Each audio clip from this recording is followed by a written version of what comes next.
एक दिन बुद्ध श्रावस्ती के ही एक गांव में भिक्षाटन के लिए पहुंचते हैं। जब बुद्ध गांव में प्रवेश करते हैं तो देखते हैं कि पूरे गांव में सन्नाटा छाया हुआ है। दूर दूर तक कोई व्यक्ति नजर नहीं आ रहा था। बुद्ध उस गांव के पहले द्वार पर जाते हैं और कहते हैं, भिक्षाम देहि, परंतु भीतर से बाहर कोई नहीं आता। बुद्ध दूसरे द्वार पर जाते हैं परंतु कोई दरवाजा नहीं खोलता। बुद्ध तीसरे द्वार पर जाते हैं परंतु उस द्वार से भी कोई व्यक्ति बाहर नहीं आता। फिर अचानक से एक दरवाजा खुलता है जिसमें से एक व्यक्ति बाहर निकलता है। वो जल्दी से बुद्ध का हाथ पकड़ता है और उन्हें अपने घर में ले जाता है और कहता है, क्षमा करें बुद्ध, परंतु इस समय आप बाहर नहीं जा सकते। उंगली माल को श्रावस्ती की सीमा पर देखा गया है। सभी गांव वाले डर के मारे अपने घरों की खिड़कियां दरवाजे बंद करके बैठे हुए हैं। बुद्ध उस व्यक्ति से पूछते हैं, कौन है ये उंगली माल और उससे इतना भय क्यों है? वह व्यक्ति कहता है, उंगली माल एक राक्षस है। उसे जो भी मनुष्य मिलता है, बच्चा हो, वृद्ध हो, स्त्री या पुरुष, यहाँ तक कि सन्यासी भी, वो किसी को भी नहीं छोड़ता। महाराज प्रसन्नजित के सैनिक भी उससे डरते हैं। बुद्ध उस व्यक्ति से पूछते हैं, क्या वो ये सब धन की लालच में करता है? वो व्यक्ति कहता है, नहीं, धन का उसे कोई लालच नहीं है। वो जब भी किसी मनुष्य पर वार करता है तो उसकी उंगली काटकर अपने गले की माला बनाता है, इसलिए उसका नाम उंगली माल पड़ गया है। और यह भी सुना है कि जब उसके गले की माला में 100 उंगलियां पूरी हो जाएंगी तो उसकी विनाशक शक्तियां और भी ज्यादा बढ़ जाएंगी। बुद्ध कहते हैं, आभार आपका जो आपने मुझे उसके बारे में बताया। फिर वो व्यक्ति बुद्ध से कहता है कि कृपा कर आप बाहर ना जाइए, क्योंकि वो आप पर भी वार कर सकता है। बुद्ध कहते हैं, भय से अपनी राह छोड़ दो, ऐसा मैंने कभी नहीं किया। मुझे भिक्षा मांगते देख जन जन के हृदय में उंगली माल का भय कम होगा। फिर वो व्यक्ति कहता है, नहीं बुद्ध, आप मत जाइए, वो बहुत ही ज्यादा खतरनाक है। बुद्ध कहते हैं, वो खतरनाक नहीं बल्कि दुखी है और मुझे उसके पास जाना होगा क्योंकि उसे मेरी आवश्यकता है। इतना कहकर बुद्ध उस व्यक्ति के पास से चले जाते हैं। कुछ दूर चलने के बाद बुद्ध वन में प्रवेश करते हैं। वन में चारों ओर एक सन्नाटा छाया होता है। दूर दूर तक ना तो कोई मनुष्य और ना ही कोई पशु पक्षी दिख रहा होता है, परंतु बुद्ध अपने मार्ग में आगे बढ़ते रहते हैं। अचानक बुद्ध के सामने उंगली माल आकर खड़ा हो जाता है। उसका रूप इतना डरावना होता है कि कोई भी व्यक्ति उसे देखकर ही भयभीत हो जाए। उसके गले में उंगलियों की माला होती है, चेहरा और हाथ रक्त से सने होते हैं और शरीर बलशाली होता है। उसका रूप इतना भयानक होता है कि किसी भी साधारण व्यक्ति के प्राण तो उसे देखते ही निकल जाए, परंतु बुद्ध पर उंगली माल के इस डरावने रूप का कोई भी असर नहीं होता। बुद्ध कुछ क्षण तक एक शांत मुस्कुराहट के साथ उंगली माल की तरफ देखते हैं और फिर उसकी बगल से निकलकर अपने मार्ग में आगे बढ़ जाते हैं। बुद्ध को ऐसा करते देख उंगली माल को यह समझ नहीं आता कि उसके साथ ये क्यों हो रहा है। वह मन ही मन सोचता है कि मुझे देखकर लोग या तो भाग जाते हैं या मुझे देखकर ही मर जाते हैं या फिर मुझसे अपने प्राणों की भीख मांगने लगते हैं। मैंने कई सन्यासियों को भी मारा है, परंतु मैंने आज तक कोई ऐसा व्यक्ति नहीं देखा जो मुझे नज़रअंदाज करके अपने मार्ग में आगे बढ़ जाए। या तो इसने मुझ पर ध्यान नहीं दिया होगा या फिर हो सकता है कि यह देख ही ना सकता हो, परंतु मुझे इससे क्या, मुझे तो अपनी उंगलियों की माला पूरी करनी है। उंगली माल बुद्ध को आवाज लगाता है, ए साधु रुक। फिर भी बुद्ध उंगलीमाल को नज़रअंदाज करते हैं और अपने मार्ग में आगे बढ़ते रहते हैं। उंगलीमाल और ज़्यादा क्रोध में भरकर बुद्ध को आवाज़ लगाता है, ए साधु रुक। फिर भी बुद्ध उंगलीमाल को फिर से नज़रअंदाज करते हैं और अपने मार्ग में आगे बढ़ते हैं। उंगलीमाल तीसरी बार बहुत ही ज़्यादा क्रोध में भरकर आवाज़ लगाता है, ऐ साधु रुक। फिर बुद्ध रुकते हैं। उंगलीमाल बुद्ध के पास जाता है और कहता है, मेरे आदेश देने के बाद भी तू क्यों नहीं रुका? बुद्ध कहते हैं, मैं तो बहुत पहले ही रुक चुका हूँ, तुम ही चलते जा रहे हो। उंगलीमाल ये समझ ही नहीं पाता कि बुद्ध क्या कह रहे हैं, परंतु वो इतना जरूर समझ जाता है कि सामने खड़ा व्यक्ति उससे थोड़ा भी नहीं डर रहा है।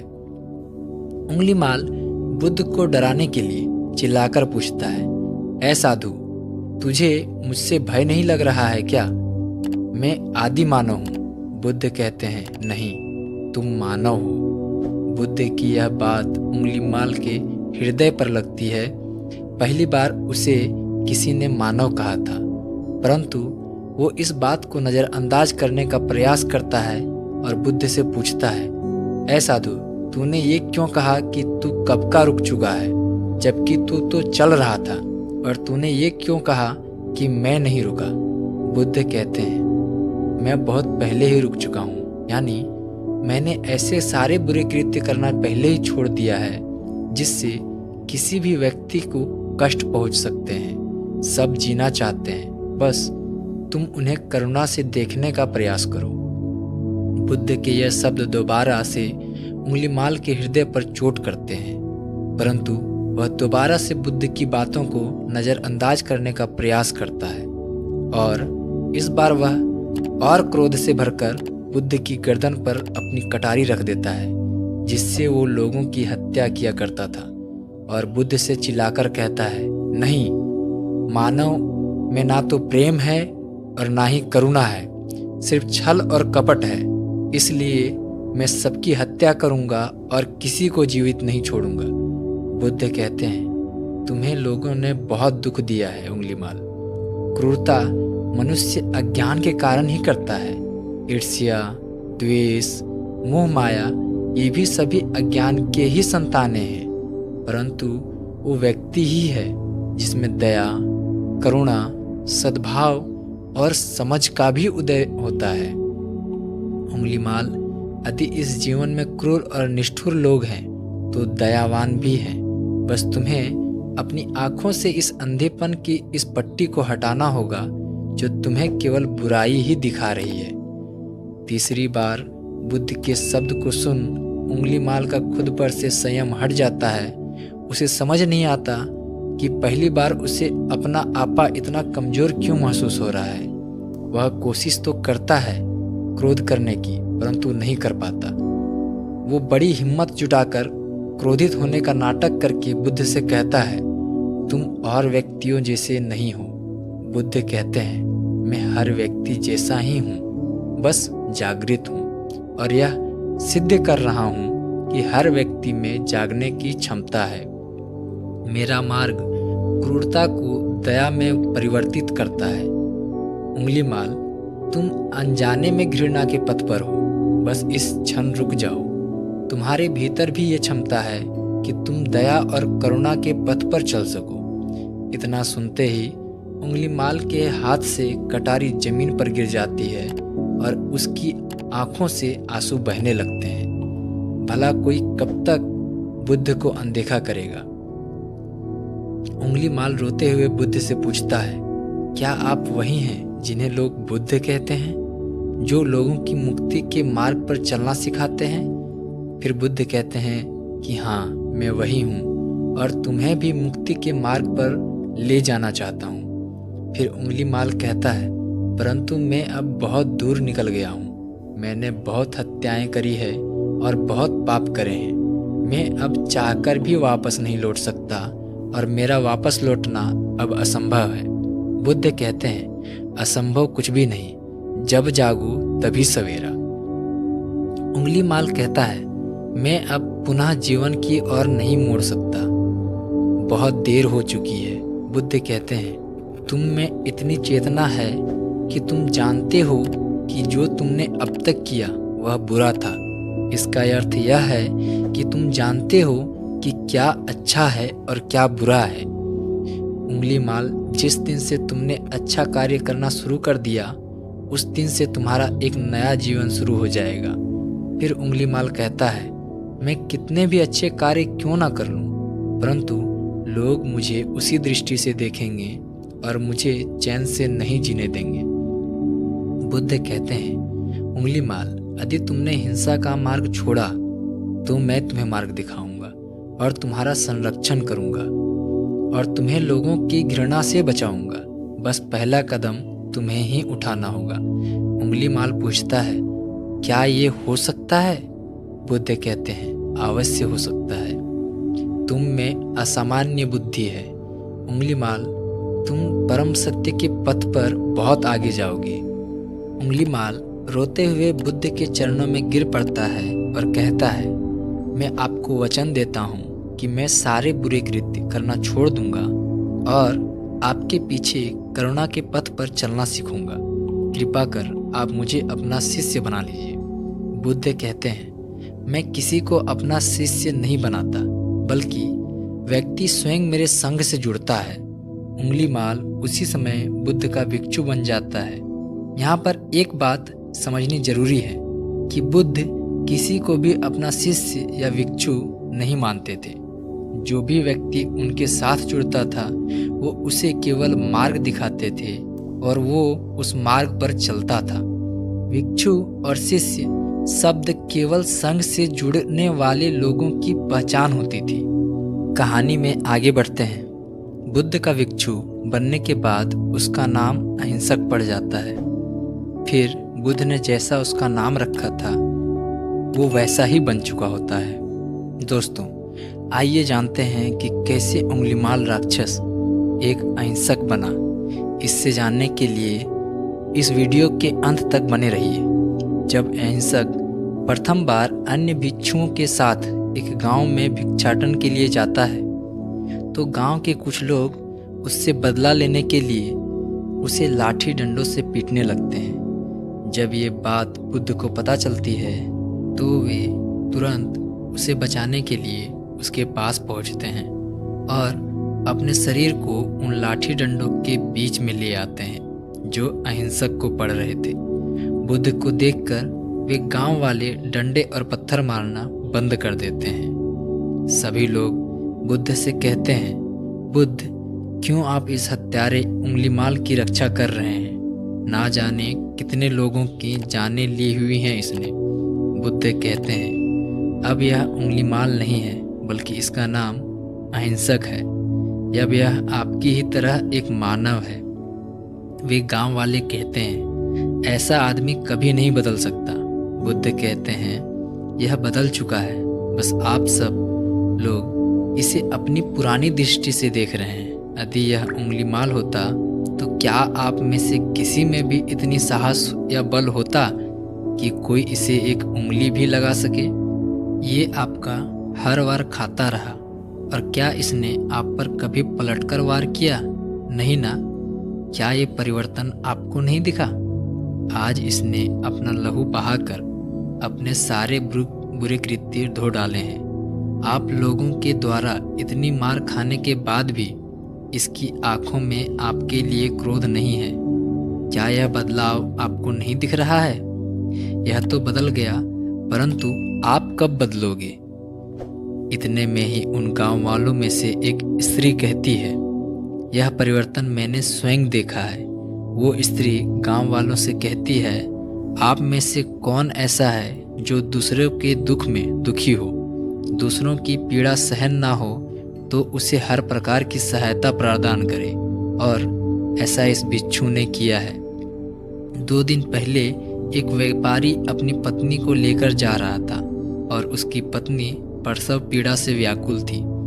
तब मैं पास से ही गुजर रही थी, इसलिए मैं भी दौड़ी दौड़ी गई। उस स्त्री की पीड़ा बढ़ती ही जा रही थी।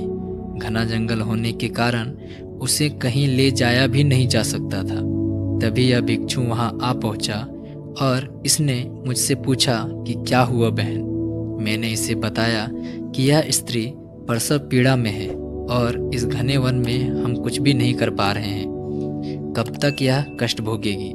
कहीं इसके और इसके बच्चे के प्राण ना चले जाएं। फिर इस भिक्षु ने मुझसे कहा कि ऐसा नहीं होगा, मैं अभी अपने गुरु के पास जाऊंगा, वे अवश्य ही कोई मार्ग दिखाएंगे। इतना कहकर ये भिक्षु दौड़कर वहां से चला गया। बुद्ध कहते हैं कि फिर व्यथित हो अहिंसक मेरे समक्ष आया और मेरे पैरों में गिरकर मुझसे कहने लगा, बुद्ध, एक स्त्री गहन प्रसव पीड़ा में है और उसकी पीड़ा बढ़ती ही जा रही है। कहीं माँ और बच्चे को कुछ हो ना जाए। ये सब सुनकर बुद्ध ने कहा कि दौड़कर जाओ और उससे कहो, बहन, जिस दिन से मेरा जन्म हुआ है मैंने जानबूझकर किसी भी प्राणी को कष्ट नहीं पहुंचाया है। मेरे सत्कर्म तुम्हारा सुरक्षा कवच बने और आपके शिशु की सुरक्षा करे। अहिंसक ने मुझसे कहा, परंतु यह तो असत्य होगा बुद्ध। सत्य तो यह है कि मैंने आज तक बहुत से प्राणियों को कष्ट पहुंचाया है। यदि मैंने ऐसा कहा तो वे माता और शिशु उसी क्षण प्राण त्याग देंगे। फिर बुद्ध ने कहा, तो तुरंत जाओ और उस स्त्री से कहो, बहन, जिस दिन से मेरा एक नया जन्म हुआ है मैंने सभी बुरे कृत्यों को त्यागा है और उस दिन से मैंने किसी भी प्राणी को कष्ट नहीं पहुंचाया है और मेरे सत्कर्म आपका सुरक्षा कवच बने और आपकी और आपके शिशु की रक्षा करे। फिर अहिंसक ने बुद्ध से पूछा कि क्या मेरे सत्कर्म उन्हें बचा लेंगे? बुद्ध ने कहा कि अवश्य, यह तुम्हारी अपनी कमाई है। या तो तुम इसे अपने लिए बचा कर रखो या फिर किसी पराये पर खर्च करो। अपने कमाए सत्कर्म को किसी पराये पर न्यौछावर करने से पहले अहिंसक ने एक क्षण नहीं सोचा और वो उसी समय उस स्त्री और उसके शिशु की जान बचाने के लिए वहां चला गया। वह स्त्री कहती है कि हाँ, यह भिक्षु दौड़कर वहां आया और अभी भी वह स्त्री गहन पीड़ा से जूझ रही थी। इसने अपने दोनों हाथ जोड़े और आंखें बंद करके कहने लगा, बहन, जिस क्षण में भिक्षु बना हूँ उस क्षण के बाद मैंने कोई भी ऐसा कृत्य नहीं किया जिससे कि किसी भी प्राणी को कष्ट पहुँचे। मेरे सत्कर्म आपके लिए सुरक्षा कवच बने, आपकी और आपके शिशु की रक्षा करें। और इतना कहते ही उस स्त्री ने अपने बच्चे को जन्म दे दिया। फिर बुद्ध कहते हैं कि दूसरों के दुख से दुखी होने वाला यह व्यक्ति अहिंसक कैसे किसी को दुख दे सकता है? यदि ये भिक्षु मन का सच्चा ना होता तो वह स्त्री कब के अपने प्राण त्याग चुकी होती। फिर अहिंसक ने बुद्ध से कहा कि इन्हें मत रोकिए बुद्ध, इन्हें मारने दीजिए और तब तक मारने दीजिए जब तक कि इनके मन का क्रोध शांत ना हो जाए। फिर बुद्ध अहिंसक से कहते हैं, कर्म और गुणों के भंडार हो तुम। आज तुमने अपने नाम अहिंसक को सिद्ध कर दिया है। बुद्ध और उस स्त्री की बात सुन वे सभी गांव वाले कहते हैं, आप सही कह रहे हैं बुद्ध, अहिंसक बदल चुका है और हमसे ही देखने में भूल हो गई थी। दोस्तों, इस कहानी से हमें यह सीखने को मिलता है कि लोग सोचते हैं कि उन्होंने बहुत सारे गलत काम किए हुए हैं, अब इन गलत कामों को सुधारने के लिए कोई भी विकल्प नहीं है। इस पर गौतम बुद्ध कहते हैं कि चाहे आपने अब तक कितने भी बुरे काम क्यों ना किए हुए होंगे, लेकिन अगर आप एक विचार को मन में लाते हैं कि अब मुझे कुछ सही करना है, तो वही विचार आपके रूपांतरण का कारण बन सकता है। पर सबसे ज़रूरी बात यह है कि क्या आप पहला कदम उठाने के लिए तैयार हैं? दोस्तों, यह कहानी आपको कैसी लगी नीचे कमेंट बॉक्स में कमेंट करके ज़रूर बताएं और अगर अच्छी लगी तो लाइक, शेयर और सब्सक्राइब करें और